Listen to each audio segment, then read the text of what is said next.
Thank you all for having me. I am excited to be here, and I just posted something on Twitter that said either I stepped in or I stepped in it. Secretary Kimberly Robinson, who is unable to be with you tonight, and I think there's something about living in Lafayette and working for Governor Edwards. Shortly after I got appointed, he was supposed to be speaking at the Ministerial Alliance, and of course he couldn't make it, and yours truly got to step in for him. I have another event coming up that another secretary has a conflict, and so I get to step in for Chuck, and so I guess if it's in Lafayette, I get to be that person. Thank you. And I'll tell you, this is the cheapest date I've had to have for my wife in a very, very long time. So I'm excited to be here. This has been really a fun night for me in many respects. One, I got to visit with the guy who bestowed my first academic degree, Dean Cusimano, and he's here. He's the one that let me out. If it weren't for him, my life would be different. But I will tell you, he's hanging on my mother's wall. And it's important because there's a picture there, and he's hanging on the wall at Algiers Point. And it's interesting because the young lady sitting at the end of the table, Stacy, is a former resident of Algiers Point. And so we get to connect there. And then I also met some folks in a new neighborhood I just moved into, the Savoys. And they're right down the street, about 3 doors down. So this has been a fun night for me. I get to see some wonderful people and have some very healthy discussion. I will also tell you I'm excited, having had a really bad brainstorm idea to run for public office once upon a time. But I had the pleasure of doing a debate hosted by the League of Women Voters here in Acadiana at Don's Seafood, and then hosting a school board forum as well. And I'm so impressed with the substance and the commitment and the dedication of the League, and it's really an honor to be with you today. The challenge I have is talking about revenue, and I'm not the revenue secretary. But more importantly, I know you've had some really outstanding speakers and some very informed speakers. And so I will do two things. One, I will attempt to give some of the comments that Kimberly had intended to give and tell you that in this administration, the governor expects all of his secretaries. It's the most diverse cabinet in the history of Louisiana, but I also think it's the most prepared cabinet across the entire spectrum of what you've seen in government in Louisiana, to be versed and informed in a number of issues. And so let's just give you a quick summary. I know Jan talked a little bit about some of the budget issues in Patrick, but let me just paint the picture from a higher level, I think, of what we have here in Louisiana. You know, when the governor became governor, January of 2016, we had the highest point on the Mississippi River. Little did we know that that was going to be a marker of disaster and challenge for the state of Louisiana, because we had some budget issues. When this governor took over, we had about a $700 million mid-year budget cut. Shortly thereafter, February 10th, about a month after being governor, that 700 jumped up to about $940 million, with the end of the fiscal year coming in June, and then a $2 billion deficit in the pending fiscal year that was going to be beginning in July of that same year, 2016. So that means the state had 5 months to make up an unbelievable deficit. Now, I'll interject here something that says for the last 8 years, and having worked for Governor Jindal, having worked for Governor Blanco, for the last 8 years, we found ourselves passing budgets and coming back 6 months later saying, hey guys, we don't have enough money. There's something wrong with that picture. There's something structurally and substantively wrong with coming back doing the same thing over and over again and expecting something different. And we all know what that defines. And so I won't say that at this point. But I will tell you the Constitution obligates the state of Louisiana to do some things that I think are right. And that is to have a balanced budget. And that is, if we're short at the end of the year, we have to come back in and rein in the elected officials and rein in our budget process. There are a couple other things I think our Constitution does that is not in the best interest of the state of Louisiana, and that's something called constitutional protections. Now, I'll talk out of both sides of my mouth. As a secretary of a department that has a dedicated revenue, I like that protection. I love that protection. But I will tell you, that protection is only for what you pay into us. There's some protections all across the state of Louisiana that's different because it comes from the state general fund, of which DOTD gets absolutely nothing from outside of the capital outlay budget that we have to compete for. But you've heard about the constitutional protections. Everything in our budget is protected except healthcare, public safety, and higher education. Perhaps the three most significant things any state agency or state can provide. And so when you have this $900 million deficit, the only areas that you can cut the budget are in higher education, healthcare, and public safety. The three things that you absolutely do not want to do. You've had someone tell you once before, it's like a heartburn commercial. You can get it now or you can get it later. But if you cut healthcare, if you cut education, if you cut public safety, people will die, people will be uninformed, and then we'll have increases in our crime and the things that destroy our communities at a later date. And that is not what we want to do. So in that regard, the governor called a special session. And this is what he asked the legislators to do in a special session. He said, reduce the reductions in the ordinary operating expenses of the budget. Go within the authority of the legislature because they can go a little bit further than what the governor can do. And whenever you see a governor call a special session, know that he's already instituted administrative cuts that he can do administratively. He has the authority to step into our budget and do certain things to a certain extent. And when his hands are tied, he has to call in the legislature. He also asked them to come back and look at statutory reductions. He asked them to look at the state stabilization fund, the budget stabilization fund, also known as the rainy day fund. And after 8 years of storms, I would think it would be raining. Legislating also with regard to the state sales and income tax. And why is that important? Because those are two things that will do magnificent work in your budget. From a sales tax perspective, it puts cash right away. From an income tax perspective, it puts cash in the next budget that we had a $2 billion deficit. So here's how the first session ended with the governor and the legislature having worked together. They used $128 million from that rainy day fund that you have to put back in the next year. Keep that in mind. That's a responsible thing. You've got to be able to manage that. They used $200 million from the VP settlement in the state general fund. Can't tell you if that's good or bad, but it was essential to do to keep hospitals and universities functioning. We also reduced the general fund, statutorily dedicated and even self-generated appropriations to agencies. So we squeezed our belt and cut the budget. We also increased the state sales tax by 1 cent until July of 2018. Why is that important? Because it put enough money in the budget immediately to begin to stabilize certain things. But keep in mind, we will use that money in 16, we're using that money in 17, and it disappears in 18. So you will expect a cliff to come back when that 1 cent sales tax comes off the records.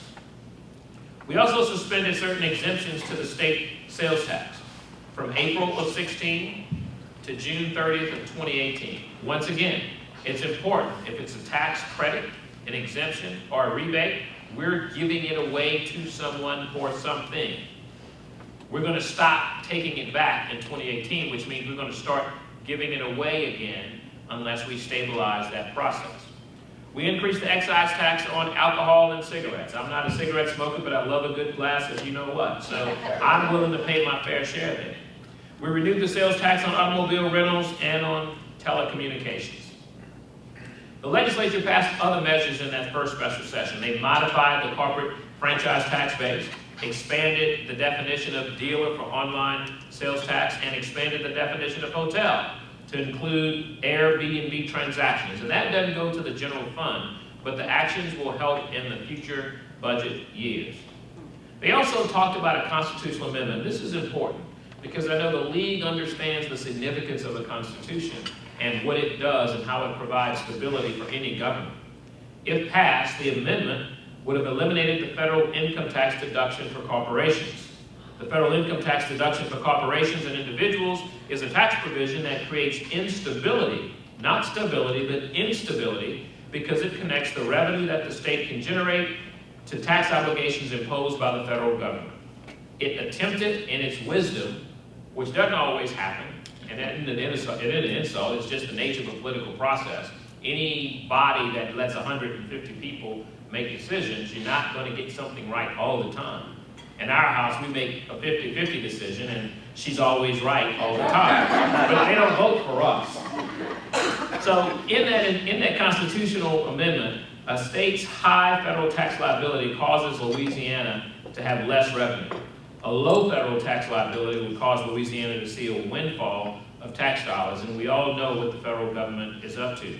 The amendment failed to pass in November. The first special session ended with the fiscal office, which is the entity that establishes the budget conditions of the state, estimating a $300 million in revenue had been raised to go toward the fiscal 16 shortfall. This is in addition to the $328 million from the BP settlement and other efforts that was done, and it still was not enough to close the $940 million deficit, and we claimed victory as a state. We fixed it for the 8th or 9th time. In fiscal year 2017, the actions of the first special session raised an estimated $1.2 billion in revenue, and that's a good thing. And I'm going to come back to that on the transportation side. But we didn't fix it for 2017. We got close, and that just shows you how difficult this is. So the governor said, ladies and gentlemen, I need you to stay around a little longer, and we're going to have a second special session. This legislature has been in session longer than any other legislative group in the history of Louisiana. Because the actions of the first session did not eliminate the shortfall, the governor said, we're going to do it again. And he asked them to do a couple of things this time in the second version. Make appropriations for the ordinary operating expenses of state government that we knew we didn't have. Legislating with taxes paid on health maintenance organizations and health insurance entities. And to legislate in regard to sales tax, the excess federal itemized deduction from income tax, and rates brackets on state income taxes. The actions of the second special session did not have an impact on the rest of 2016. So if you remember, we didn't finish 16 on a balanced note, which means we're going to have to pay for it out of the 17 budget. It's just a non-stop cycle. So the actions of the special session did reduce the 17 budget deficit by $800 million for the 2017 year. Because the actions of the special session was not enough to do the deficit, guess what the governor did? He cut our operating budgets again within his authority. And so when you hear folks say the governor isn't cutting enough, know that he's going to cut first before he goes to the legislature to say, let's do it again. And so what you saw at the end of 16 were a flurry of emails and letters going around about TOPS, and that students would not necessarily get this wonderful scholarship program that started off totally different than where it is today. And as the father of a UL student who was graduating, it was very concerning to us that TOPS was not going to be fully funded. But more importantly, I was excited because she graduated in December and we didn't have to pay for it. So keep that in mind. I'm all for it, and I've got a 13 or a 15-year-old who's on his way. Hopefully we can get a more stabilized and structured budget to be able to restore TOPS, which is the governor's priority. So the remaining deficit at the close of fiscal year 16 was a whopping $313 million. State agencies took cuts, higher ed took cuts, Department of Health took cuts because there was no other place to do it because of that one little document called our state constitution. So let's summarize what happened in 16. A 5-cent sales tax that's going to expire in June 30th of 2018. Exemptions to state sales taxes that are now suspended at different rates throughout, and that's going to go back to where it was before by June 30th of 2018. So don't assume that we fixed the problem just yet, because the governor is committed to doing the structural budget reforms that are necessary to prevent us from having these annual mid-year cuts. Another mid-year cut of $304 million for that fiscal year, and there were 4 task forces created, some to deal with budget structural issues and others to deal with transportation. So that's how we ended 2016. So let's talk about 2017. The fiscal year began. It's wonderful to start a fiscal year with a deficit. I tell you, you can't beat that in government. $326 million of unfunded agencies here in the state of Louisiana at the beginning. TOPS was short about $88 million. The MFP was short about $24 million. And here in Lafayette, the Acadiana Center for Youth, $14 million was not available to open the program, and we froze several waiver slots to the tune of about $9 million that families tend to depend on to have some sanity and calm in their lives. And then what happens? We have a great flood. The great flood of 2016 in August changed everything for a lot of families. I met people as I traveled around the state with the governor who moved from New Orleans post-Katrina and moved to Ascension, and they left Ascension and moved to Livingston. It was their third flood in less than 10 years, having to rebuild and start all over again. So our state is struggling. I think of the 64 parishes in the governor's first year, 52 of them, I believe, were declared national disaster areas. Imagine that. For the first time in the history of Louisiana, I, as Secretary of Transportation, had the opportunity to close I-10, I-20, I-55, I-49. If it was an interstate in the state of Louisiana, I closed it at one point in time in 2016. That's never happened before. And who says something's not happening with our environment? Now, you can call it what you want. Something's not what it used to be. I won't call it global warming or a sea level rise, all that stuff, but it's just not what it used to be. I can't explain it, but we're seeing it in our everyday lives. So, the first special session of 2017, we're back in another special session again. The first special session of 2017, and we say the first because who knows if there's going to be a second. If we don't fix it, we're obligated constitutionally to come back. We're utilizing $99 million from the Budget Stabilization Fund. So it's still raining. It's still flooding in terms of challenges. We reduced state agencies by $82 million. Imagine that. You start off a budget, you lose it, and you lose it, and then you start off again reducing a state budget by $80+ million for state agencies that are providing services to citizens all over Louisiana. With the latest rounds of reductions, government has absorbed more than $1 billion in reductions and adjustments during the past 9 months. Imagine that. Reductions and adjustments over $1 billion in the past 9 months. Nothing in life is free. You get what you pay for. My mama always said you better pay for what you get, son. And so those are the challenges that you're facing. So we mentioned something about task forces. And we talked about how the governor is interested in structural budget reform. Because when he was a legislator, he participated as a House member in those budget cuts. He participated in that process over and over and over again. And that's the definition or the practice of insanity. So in revised statute of 2016, the legislature passed a House concurrent resolution to create a task force on structural budget and tax reform. Very bold. If folks are willing to try and make it happen, it's going to take that type of structural reform. They met for several months, and I will tell you, Kimberly did a phenomenal job, along with Jim Richardson, as the chairman of that task force, or as the co-chairs of that task force, with one exception. They had a couple of extensions on their final report to get it right. I chaired the task force, and we got it to the governor about 3 days early, so I'm excited about that. I told her I'd say that. She promised me that I'd be in trouble for doing it, but I said it. So, let's talk about what's causing those recurring deficits for the last 8 years and how we're recommending that we go forward to fix them. First, reversal of the tax base enacted by the legislature in 2002. Jan Moeller probably shared some of this with you earlier. The constitutional exemption for food, for home consumption, and prescription drugs was retained, but the base was modified and the federal income tax deduction was phased back in. That happened in 2002. We've relied heavily on mineral revenues to fund state government as the state has experienced a decline in the receipt of mineral revenues. And it's one of those things, as Transportation Secretary, I see the flip side of that. Because when prices drop, people drive more. And when they drive more, they use more gas. My budget gets a little bit of reduction, but it's a little bit of increase.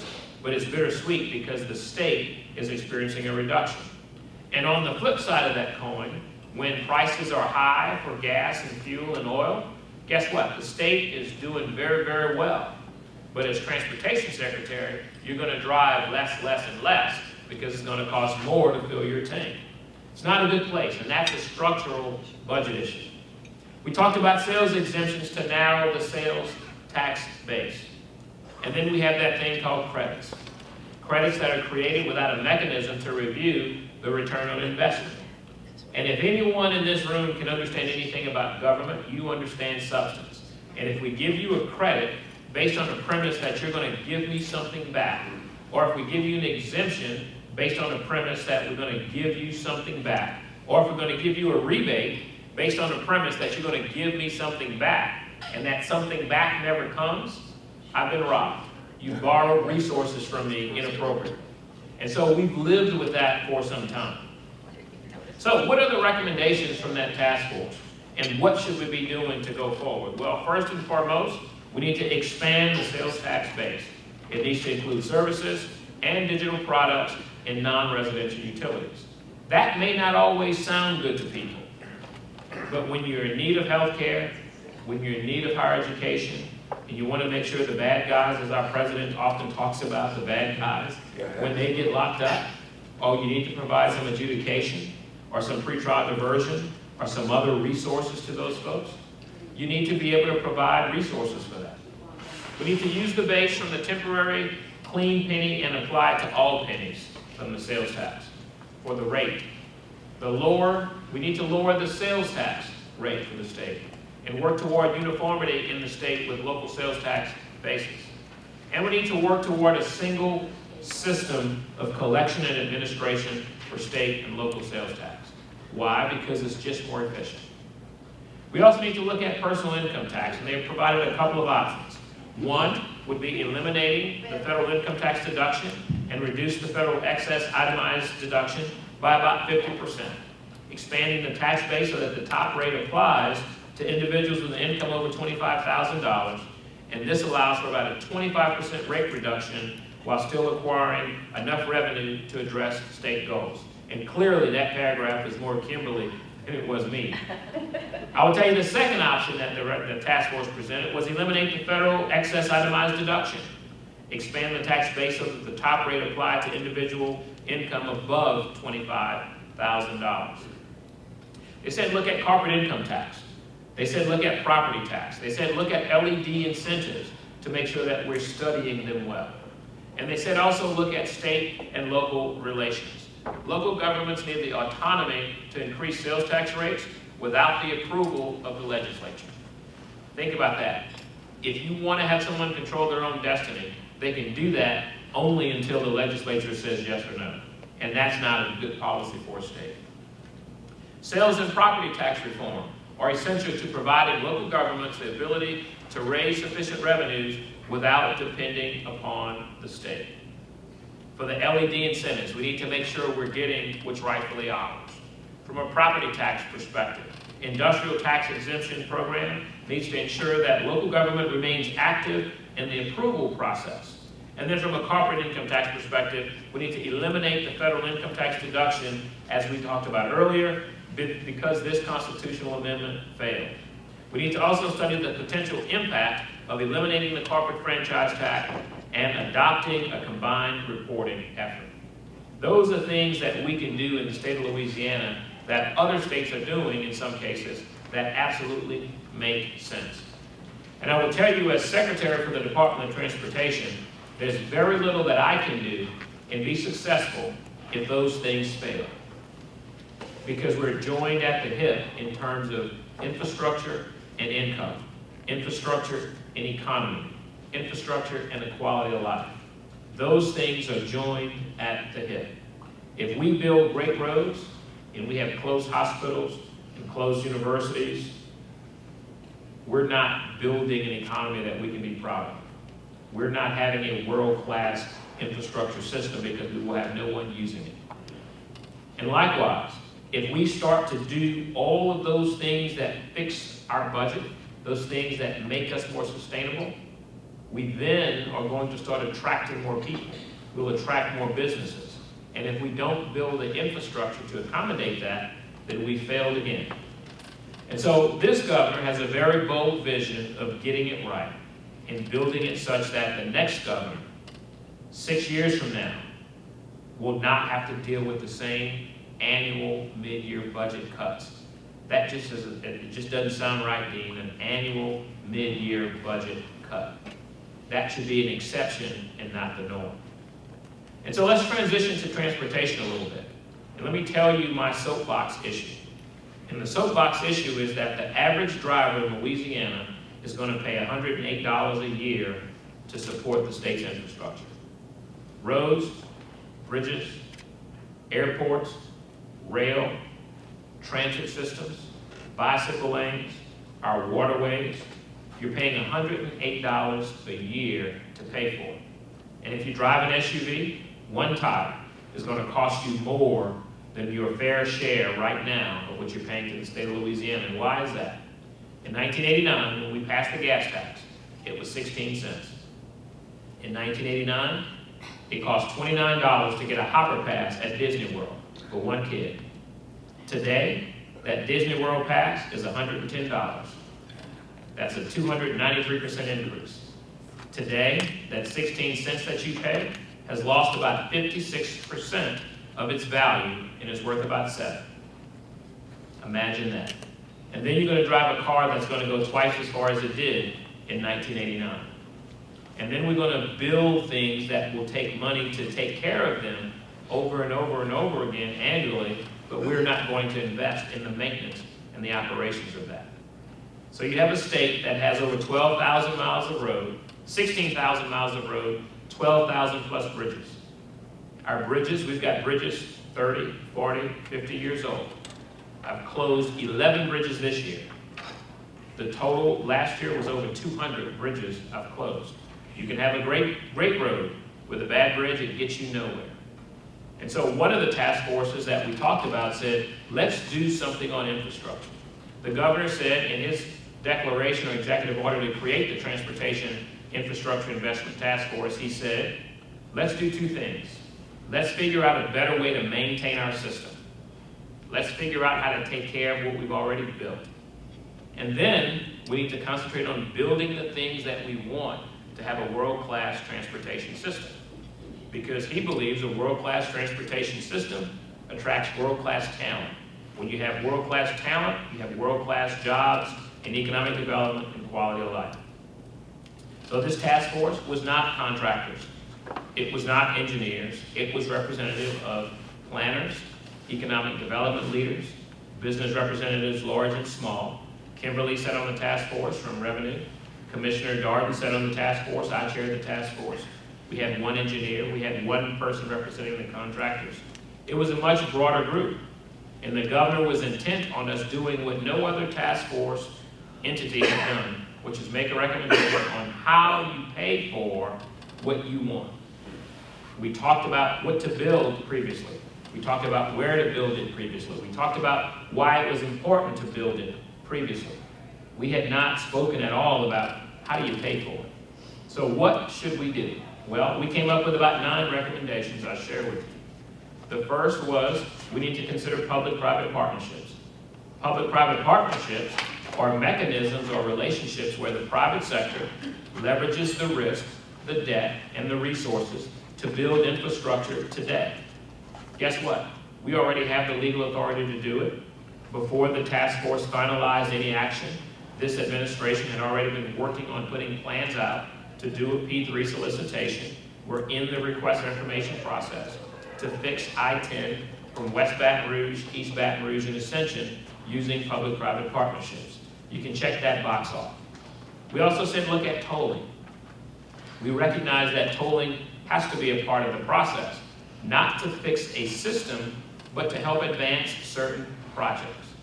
This governor says let's use the best practice. And the best practice is if tolls are going to be successful, you need to have volume of cars. You need to have people moving through. So there are a handful of projects, and that's a small hand, where tolls will work in Louisiana. We also said look at public-private partnerships, tolling, but more importantly, look at truck permits and truck registration. I've got trucks who are going to carry 88,000 pounds and impact a bridge, and they're going to pay $40 a permit. And I've got some trucks who are going to carry that same weight, and they're going to pay $500+. That's an equity situation. That's not fair, it's not balanced, because both of them are impacting our bridge structures. 50% in the south, 50% in the north. 50% of them are in urban areas, 50% of them are in rural areas. So I don't care where those trucks are driving, you're impacting our infrastructure. Here's what we did that was different. We talked to that trucking community and we said, look, ladies and gentlemen, you can do something for your permits or you can do something on your registration. You tell me how much you want to do, but what you're paying right now is not enough, and you are going to suffer. Not only did we tell them to tell us what they were willing to pay, how they were willing to pay it, we also said, you can even tell me where to go spend it on the bridges that matter most to your industries. And what you just heard, the silence, is what we got back because they refused to give me any recommendations on what they were willing to pay, how they wanted to spend it or collect it, and which bridges we wanted to do it. But they're going to call when we close that bridge. If you're forcing, I kid you not, they're going to call when we close that bridge, and that school bus that your grandchild or your child is on has to leave at 5 o'clock in the morning for an elementary school to get on a detour. It's happened in Louisiana, and that's not acceptable. A couple other things we said on the task force. We said, look at the aviation fuel tax, 4%. We said, bring it up 1%. And that was a decision from the airport managers because 100% of that money would go back into the airport infrastructure system. I've got 62 airports in Louisiana. 7 of them are commercial airports. Imagine that. They need additional dollars, and 100% of that will go there. And then we got to the tough things. We said, if you're going to raise the gas tax, if you're going to raise revenue, it's important that you index it.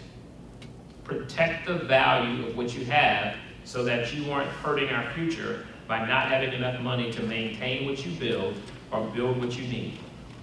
And so if you charge another 5 cents today, I want that 5 cents to be worth 5 cents in 5, 10, 15, and 20 years. Because that's not where we are today. I'm charging you 60 cents, but I can only spend about 7 of it. Because that's what it's worth. 16 cents, not 60. That is where we need to be. And imagine this, had we indexed the gas tax in 1989, we'd be right where we're talking about increasing the revenue to. And it's with every other state, not every, over half the states have a variable rate that gets indexed. But it's a best practice. We can do what others do. We are number 50 out of 50 for our overall investment in transportation. When other states are taking sales tax money and put on transportation, we're taking transportation money and attempting to put it on sales tax obligations. That's not what we can do, Louisiana. We can do better because we are Louisiana. So not just indexing it, but we said, if you're going to spend money on transportation, spend it categorically. Let me spend things that are capacity. Let me spend money in preservation. Let me spend money in safety. Because that safety project can't compete with an I-49 South. An I-49 South can't compete with an overlay in Bunkie, Louisiana.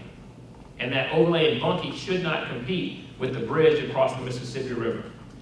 And so if you give me money by categories, I can be more flexible. And it's suggested that we not present anything that lists everything. Because in 1990, when we passed the time program, we put 16 projects on the books. We charged 4 cents. Guess what? We bonded all of that money out. We don't have enough money to pay the debt service on it yet, so that 4 cents is being paid out by that 4 cents plus a penny, and 2 projects have not even been started yet.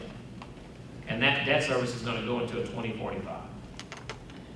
That's not good policy for Louisiana. And then the last thing, the most important task force recommendation, was based on the projects that we want, based on the projects that we absolutely need, it's going to take about $700 million a year to invest in our system. That's putting a new roof on your house. That's redoing the carpet in your house. That's also adding a room to your house. That is what we're talking about for Louisiana. Maintaining our system and growing our system. That $700 million is not a wild number. That comes from the statewide transportation plan that the previous administration did. And when I say the previous administration, it happened on their watch, but it was the folks who were in the MPOs, it was the local government leaders, it was the professionals, the engineers. It's the projects that have been on our books for the last 25 years that we've never financed, that we've never funded. Those are the projects that we want to do. In closing, I will tell you on the transportation front, we have a $13 billion unmet need. Those are the things just to maintain a state of good repair of our system. And then I've got another $10 to $12 billion of things that we want and that we should have if we want to attract jobs, if we want people to live and be safe on the roads, if we want to have a bustling economy, if we want to be globally competitive, if we want to maintain a multimodal transportation system that rivals Houston, that engages in passenger rail. Passenger rail, if I have not said it, is like the interstate 56 years ago. Imagine if we had not said we want to have I-49 and I-10 when they were building the interstate. Where would we be? We'd be dying on the vine. Transit is that today because people are going to want to move in masses. They're going to want to live in a place that they don't have to have a vehicle.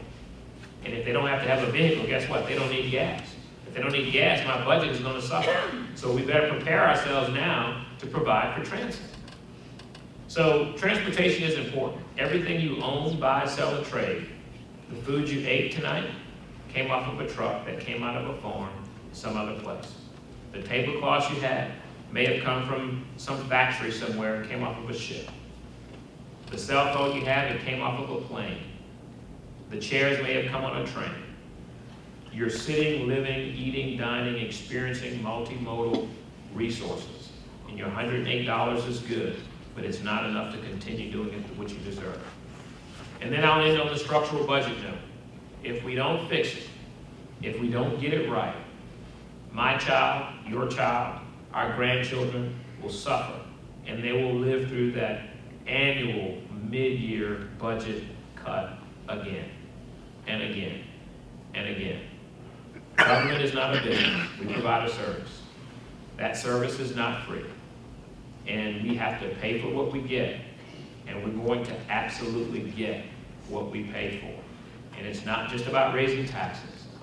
We have a spending issue, and we have a revenue issue. We can't spend it where we need to spend it, and we don't have enough money coming in to take care of those things that are important to the masses, to the entire state, regardless of party, regardless of geography, regardless of race, regardless of gender. We don't have enough to get it to you. Regardless of your socioeconomic status, we don't have enough to satisfy the basic tenet that we all need, which is healthcare, education, safety, and opportunity to make your life in this state all that it can be. And so I thank you for the opportunity. I thank Kim for being a little under the weather, perhaps, so I can come and get on my soapbox with you. I absolutely thoroughly enjoyed watching you work as the League of Women Voters, not just in this community, but around the country. And I think more so now than ever, there's a need for an informed constituency as we go into the voting booth on a regular basis. And that's not meant to be partisan. It's not meant to be critical. It's meant to be that our challenges are so strong that we have to teach our neighbors and our friends and our family members the basics of the issue, because this is not easy stuff. The budget, governmental policy, it's not easy stuff. And so we have to communicate on a level that the public can understand and relate to it and identify with it and see how it applies to them. Because these issues that are being debated in Congress, they're going to affect us. The issues that are debated in Lafayette City Council will affect us, and certainly the issues in Baton Rouge will affect us. And so we need to be held accountable as public officials to be truthful, to be honest, to be substantive, to be factual, because those things don't change. The facts are the facts are the facts, regardless of who's asking them or how you do it, because it will show itself. And so I appreciate you for being that informed citizenry. I appreciate you for being concerned enough to give up your time to come listen to me ramble on a little bit. So thank you all for having me. I've enjoyed it.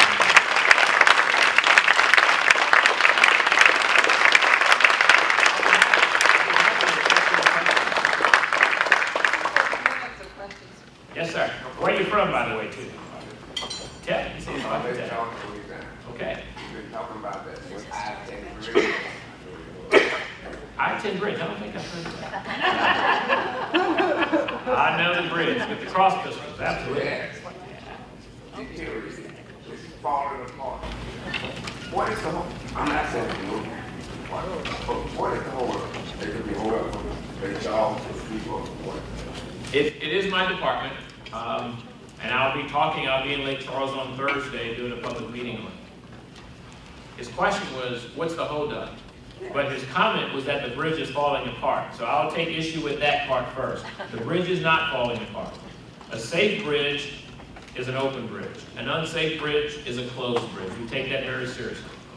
So I will tell you, if that bridge was not safe, you would not be on it today.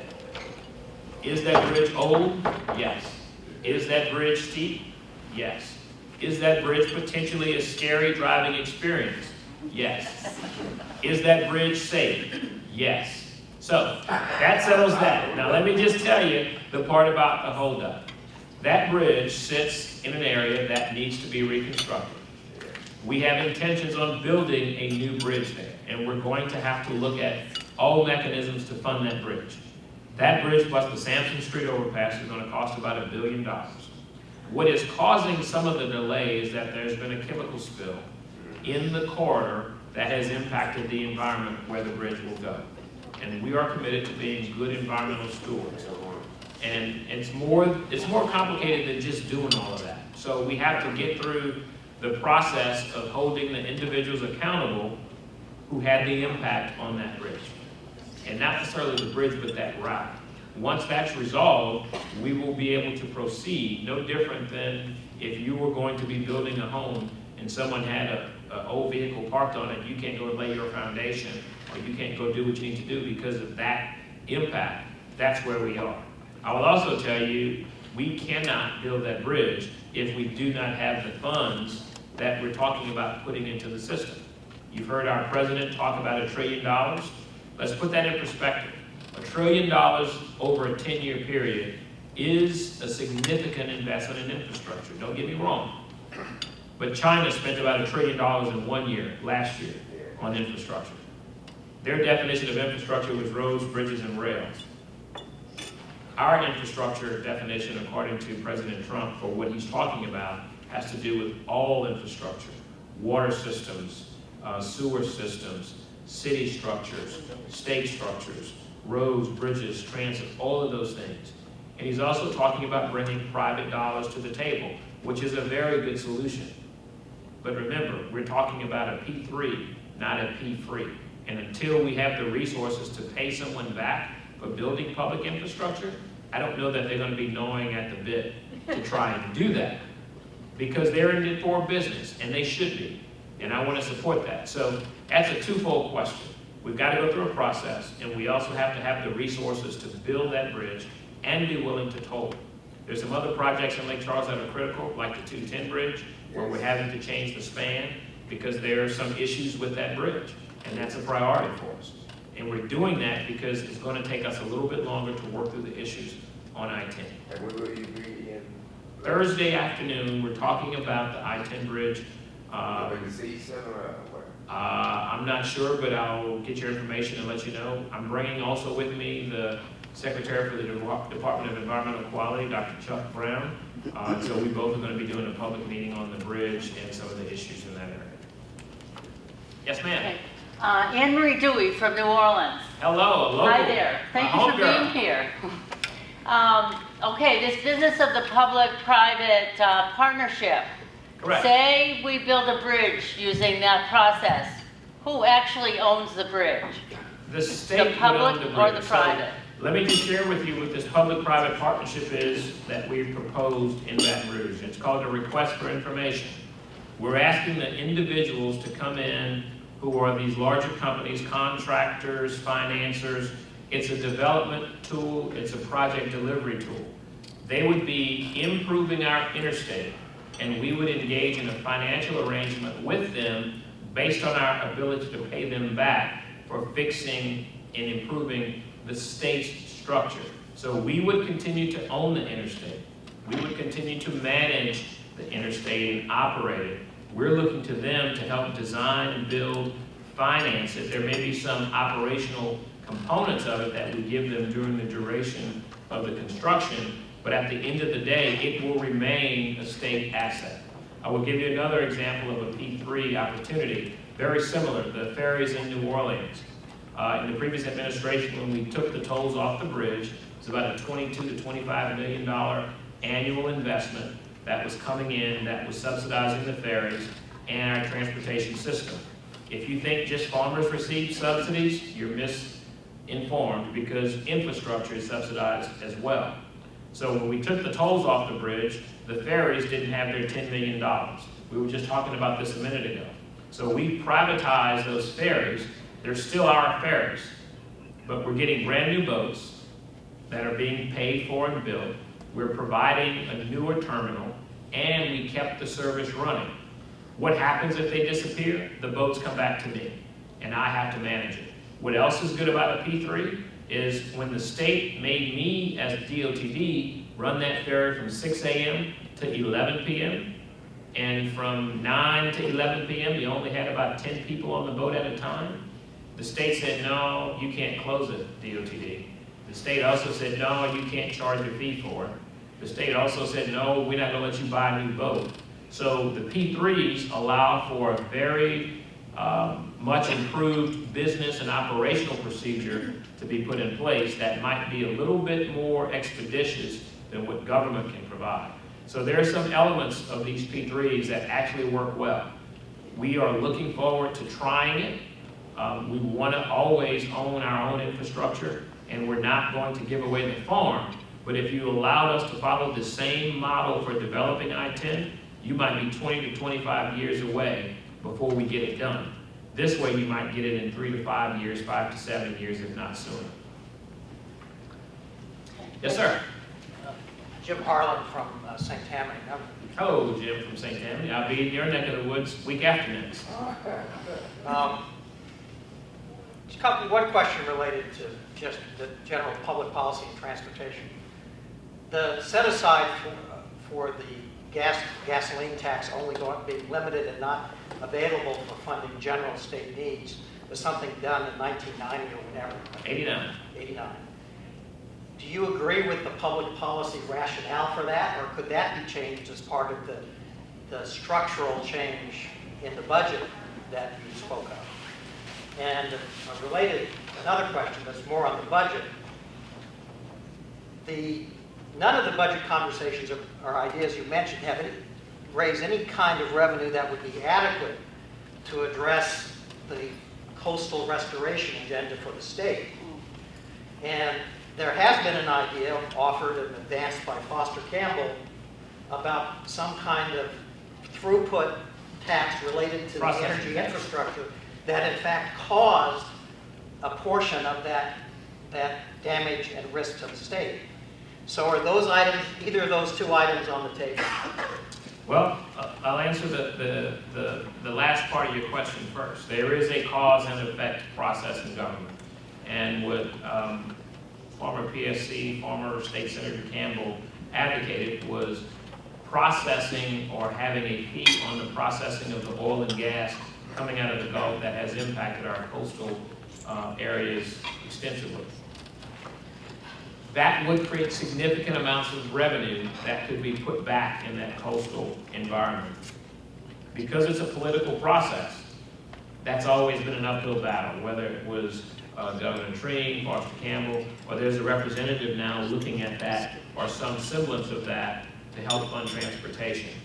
And so I agree with you that the structural budget issues that we're talking about did not include a dedication to coastal effects, because that dedication has also been a hamstring that put us in the situation we're in.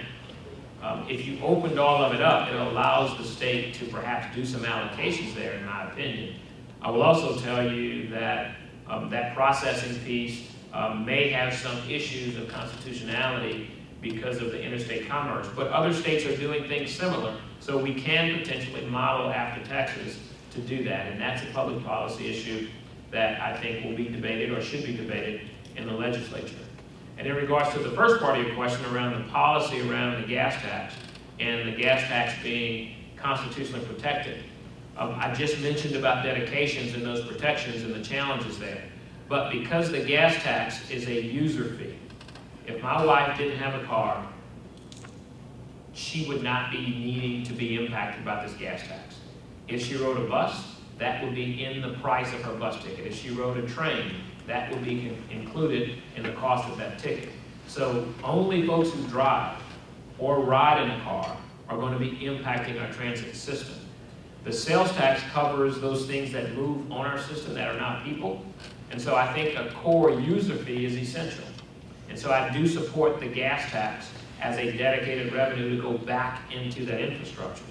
I'll also tell you that the fossil fuel is an antiquated model of funding transportation. But it's the one thing that is stable around the country. It is the one thing that is easily collectible. And it's a very fraud-proof, for the most part, method of collecting, because we don't collect at every gas pump. We actually collect at the place where the gas pumps get their gas and tax at the rack. The model going forward, I think, when you look at technology, you look at evolution of alternative fuels, will be what I think is a good one, is vehicle miles traveled. So if you go 10 miles on a state road, you pay a user fee for going those 10 miles. The technology is there for us to be able to calculate that if you get past those privacy issues and those other issues that will be debated around Big Brother looking at where you're going. You do it now. This little thing that I call a cell phone, you can tell me where I'm going tomorrow with which towers I ping. So that's not an unacceptable piece of technology. But we use this to talk. But we're afraid of letting someone know where our car is going. But this tells them. My wife knows exactly where I am on a regular basis. And so I think when you look at vehicle miles traveled, when you look at the new technology of cars going 40 or 50 miles an hour, unfortunately, I think there's going to be a pulling back on fuel efficiency to help instigate a more fossil fuel economy, which probably is not the best thing to do for a future of a industry and of a system. I like when you use more gas, to be frank, but in the big picture as a citizen, I'd much rather be more efficient and more sustainable in what we do. So I do support the gas tax being dedicated. I think we have to position ourselves to transition, and until we're ready to make that transition, the gas tax is going to be the bread and butter of every state. There's no state doing it any other way, except taking sales tax and investing in infrastructure. Those are going to be those large states. Those are going to be the Texases of the world, the Californias of the world. They're going to take a general fund and invest in infrastructure because they do it. And their taxes from gas are not enough to support it. Texas is charging the same thing for gas that we're charging, but they're going to spend more money designing projects than we're going to spend building projects this year. That's because they're getting rainy day fund, they're getting constitutional funds, they're getting sales tax funds, they're doing some other things that we ought to do as a state. Cusimano. Yes, could you explain what would be the impact on local government with the single universal collection for state sales tax, and what would that look like? I thought we had an agreement for no hard questions.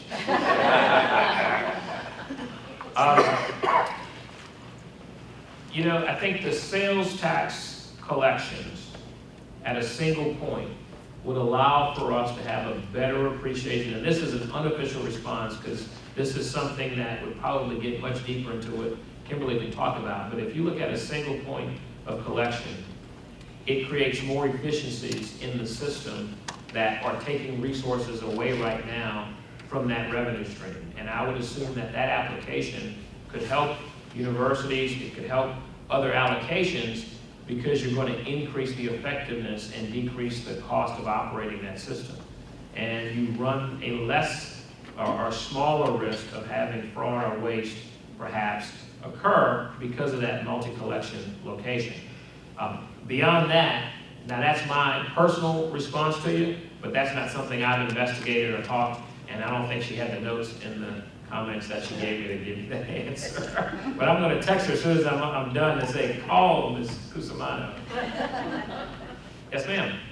I'm Cherry Fisher May from Lafayette. Hello, How are Chair you, Fisher May. Secretary Wilson? How are you? I'm fine. I wanted to say, first of all, that I hope you get everything you asked for on your wish list for your transportation task force. Well, thank It's you. my time for this. Did you get that on camera? And can you write it in the And I will independent? editorialize to that. Awesome, To invest in our infrastructure. But my question relates to what's going on with the biggest infrastructure project in the recent history of Lafayette, and that's I-49. Yep. As a member of the community working group, I was a little dismayed to see what happened yesterday with the executives committee. And I'm concerned about the message that sends to this community about the integrity of the process and the conversation around the two options that are before us. And I would just maybe invite you to talk a little bit about why that decision was made yesterday and what we can expect moving forward and how real is the commitment to a signature. Certainly. So, for those of you who are not from Lafayette, we have what's called the Evangeline Thruway. We've been working on I-49 for many, many years, which will connect us all the way from St. Louis down to the Port of New Orleans. And I-49 is fully constructed from Lafayette going north to 220. In 2018, we're going to cut the ribbon and go all the way up into Arkansas and beyond with a fully funded and fully constructed I-49 corridor.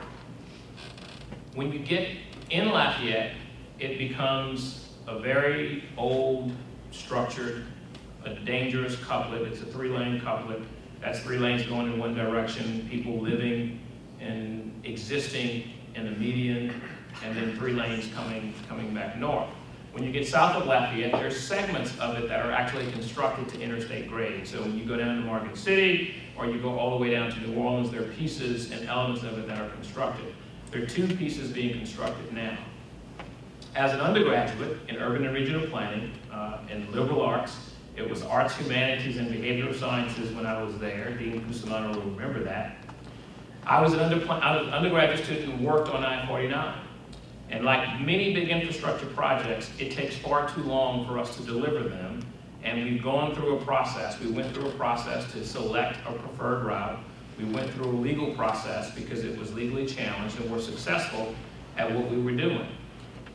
Fast tracking through that process, the resources begin to tighten up and dwindle in terms of what we had. So we have started, at the end of the Jindal administration, have restarted that process to try and construct this intercity connector from I-10 all the way through Lafayette to connect down with St. Martinville and St. Martin Parish and Iberia Parish with the interstate. So that's the project in terms of a big picture. And it's an urbanized corridor.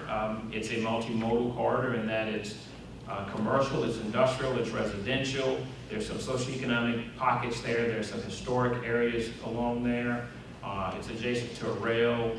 It's a pretty interesting corridor, and I think it's an opportunity to be a signature implementation of urban development around the country where we can coexist. It's also a major evacuation route, and it's one of the few places where you have 2 major cross-continental or cross-country interstates, I-10 and I-49 intersect. So we did a context-sensitive solution process to begin this conversation of how do we go forward.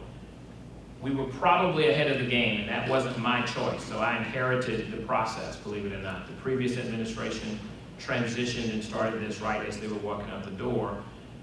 But we started this process, and far be it from me just to throw it out the window because there's an expectation of community peace, and it's about a $20+ million effort to get there. In this process, we had a community working group, a technical working group, and an executive committee made up of Lafayette Parish leadership, the Metropolitan Planning Organization leadership, and DOTD's leadership. In the conversation, the community has quite changed. It's changed quite a bit from what it was when I started, when this project started. There is a process that we went through to get to where we were 20 years ago, or 15 or 10 years ago. To change anything that we've made commitments to, my obligation and my commitment was to say I cannot make those arbitrary decisions because downtown has changed, or the traffic has changed, or the historic district has changed. Those are things that we made obligations to people who made decisions in their lives about where they were going to stay and live. So we needed a process to go through to make those changes, and that's kind of where we find ourselves now, is updating all of that data to make the decision. In this decision, we decided to look at all options, and there was a multi-tier, tier 1, tier 2, tier 3 process. And we looked at a number of options, and out of these options came 2 primary series, a series 4 and a series 6. Series 4 is an elevated infrastructure component through the corridor for a major chunk of the corridors. It's not all elevated, but a big chunk of it.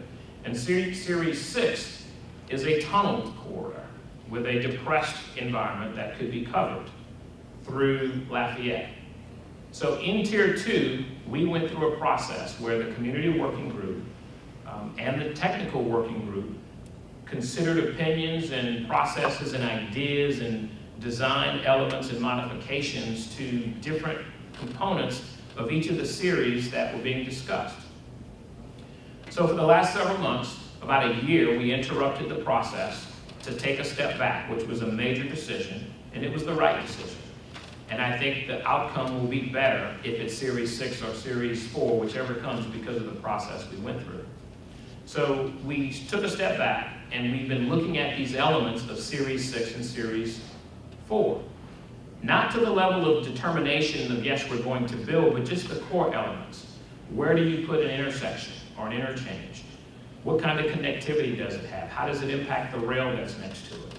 In very broad, general terms.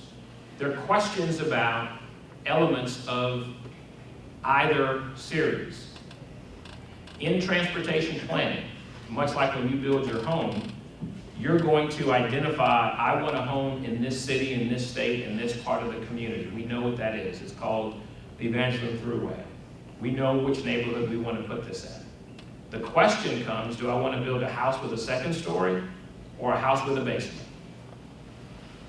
Okay, those are 2 totally different houses, and I'm going to need 2 totally different designers for that. And in order to measure the impact of both of those houses, I'm going to have to do some investigation. The investigation for the house that goes up or the investigation for the house that goes down. We've looked at the basic elements of generic cost. We've looked at the basic elements of generic utility. We've looked at those things that make sense for what we know today. Now, I have an option of going to final plans and getting from a conceptual to having a set of plans. And the question is, do I want to build or design this house and this house to a final plan stage before I make my decision of what I want to build? And that is not what happens in planning. That's not what happens in big infrastructure. So we try to narrow it down. So we started here, we've come here, and we're trying to get to the next stage of, we know we're going to go up or we know we're going to go down. In that going down portion or in that going up portion, we're going to then go back to the community group and say, you had questions that were much more detailed than what we were able to answer at that level. And we're willing to go down that path. And we're going to answer those questions. And we're going to then send it back to the technical group and answer those questions. And then we're going to go into a supplemental environmental process, which is the legal NEPA process that I have to go through to make a final decision on that one particular plan. And that plan can come back and say, you know, you've got these problems with it. Go fix this. Or it could say, go do that differently than what you had started with. Now, if you backtrack with me a little bit, when we choose either Series 6 or Series 4, the community working group will be involved in that process. They will be involved in that decision-making process, and we will take all of the elements that we've discussed, those design modifications, and apply it to just 4, or apply it to just 6 if that's the one that stayed. And that will then go through the process. So we're not throwing away the ideas how to make it better. What we're doing is narrowing the scope of I'm going up or I'm going down, because those are 2 totally different impacts. You may be familiar with the UP area in the railroad. There's concern about contamination. We've gone through that process. We're changing what we're doing.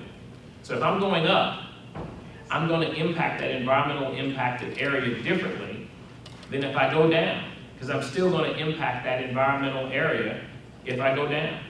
And what we want to do is we want to investigate it with the level of detail and granularity that assures us that we're doing what is right and safe. So the decision that Ms. May speaks of is at the executive committee, and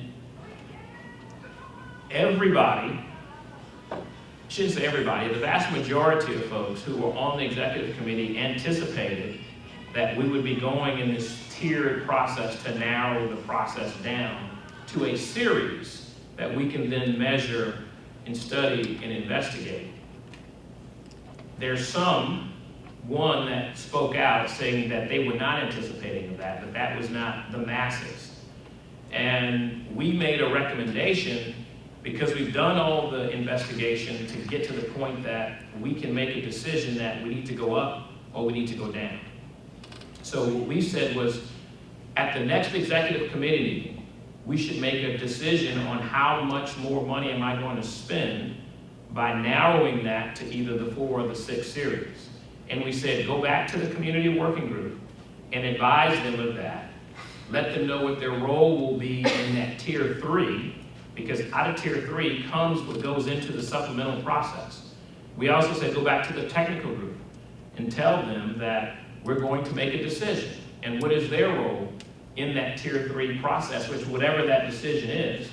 And in 3 weeks or a month, we'll narrow series 6 or series 4, and we're going to dive deeper. Because your next question, or the last part of your question, was how serious of a commitment are we to a signature bridge? I will tell you, we are very serious about a signature bridge, but if we end up doing a tunnel, there is no signature bridge. So I can't give you the level of detail you want.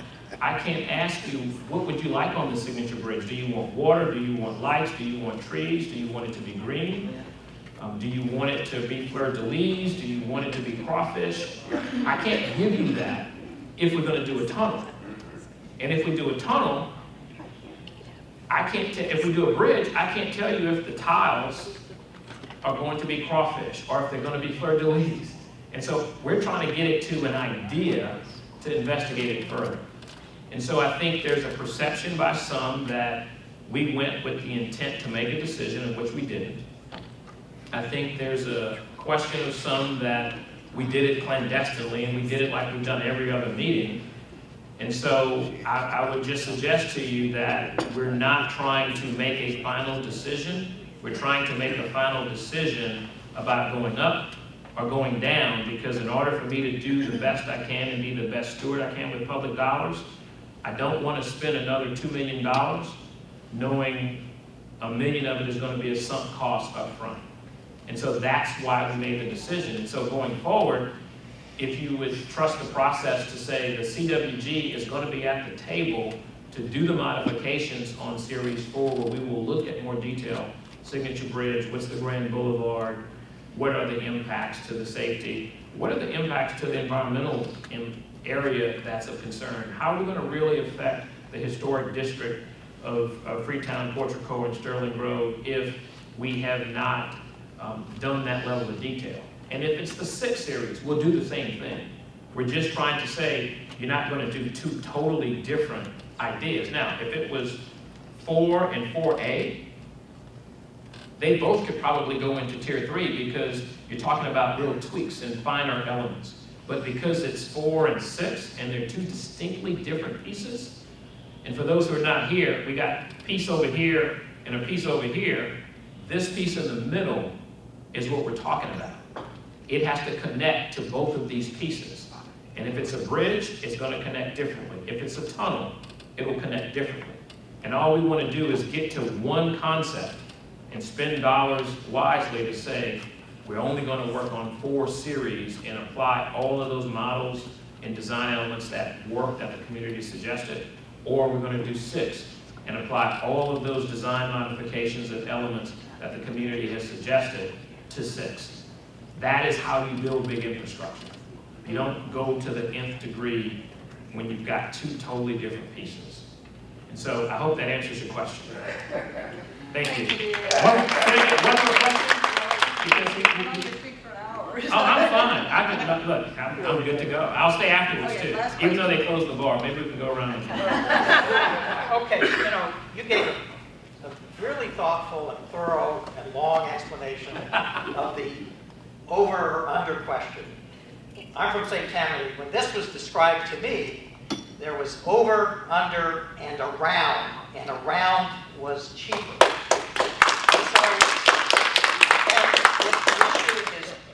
Delivering on the infrastructure functionality of connecting I-49 around to the other side of Lafayette, and around is cheaper.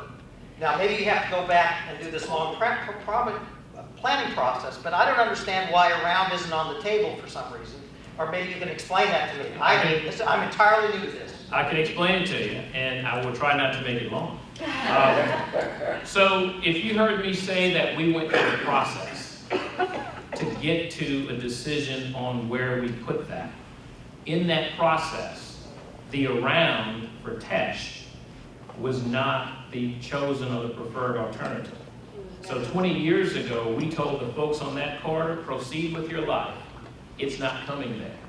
And since that time, you will have other structures, other elements that have come up there. At the same time, we told folks in the Lafayette corridor, the interstate's coming. Be mindful of what you're doing. So people have moved, they've sold property. The state's actually taken property or acquired property for it. Going through this process, it would have been illegal, one, irresponsible, two, to switch to the Tesh based on data that's not documented or proven to us. If you go back and look at the books and the research and the environmental impact statement from the first iteration, there are reasons why we chose this one, and I didn't make that decision. I was just an undergraduate student in Dean Cusimano's program at the time. But the decision was made for traffic, it was made for truck traffic, it was made for evacuation, it was made for environmental impact, because that would have created a tremendous amount of sprawl even, which is not always a good policy. And so there's a debate around, is it cheaper? It was cheaper perhaps when it first started, when nothing was developed on the Tesh Ridge. It was probably less impactful when the environment was what it was. But more importantly, we made a commitment to the entire government and the citizens of the state that here is where it's going. And far be it for me to change that. Now, within this process, it's determined after we go back through the supplemental environmental process and the powers that be say absolutely not, we start from scratch because cheaper might now be going the other way. The other factor I will tell you is I've got under construction today, the Albertsons Parkway, which is I think a $70 million overpass. We've got another interstate down south of there, interchange that's under construction. And so we've sunk millions and millions and millions and millions and millions of dollars in this corridor that are no longer going to be viable if it were to move anywhere, and would potentially be an unfinished project. And that is not a good use of public dollars either. And so I think we're on the right path. I think you have to realize that 60,000 cars a day are going through the Advancement Thruway. I rode my bike across there once. I walked across once, and I'm not doing either one of them again. And so from a safety perspective, if we went somewhere else, that's going to delay the impact and the improvements there. And so I think there's a way, and Secretary Fox said this, and Secretary Chow had made many outstanding quotes as of yet, because she's still relatively new, and I've had a great meeting with her and very looking forward to working with her. But Secretary Fox says infrastructure should be like living room furniture. You're not going to buy something that you're not going to want to sit on and use. You're not going to want to build something or buy something that's going to be unattractive and is not representative of who you are. And you're not going to buy something that will prevent you from getting from one side of the living room to the other. You're going to buy something that adds value, that complements who you are as a community or as a person. You're going to build something or buy something that's going to sit and be stable and be safe. And I think that's what I-49 South can be. I grew up in Algiers. I grew up watching the West Bank Expressway get built, dividing my father's house from the family across the way and cutting us off. And I also saw an entire region die because they didn't do it right. We have an opportunity to get it right. I saw that entire region spend millions and millions of dollars, and they've had $1 billion investment along there because they went in and they put lights, and they put bicycle paths, and they landscaped it, and they made it safer, and they made connectivity. I think we can do that first. I think we can do it right. The concepts and the ability to design infrastructure so that it deters homelessness. Not that homelessness will go away, because they're right in that same neighborhood that I spent the last 20 plus years living.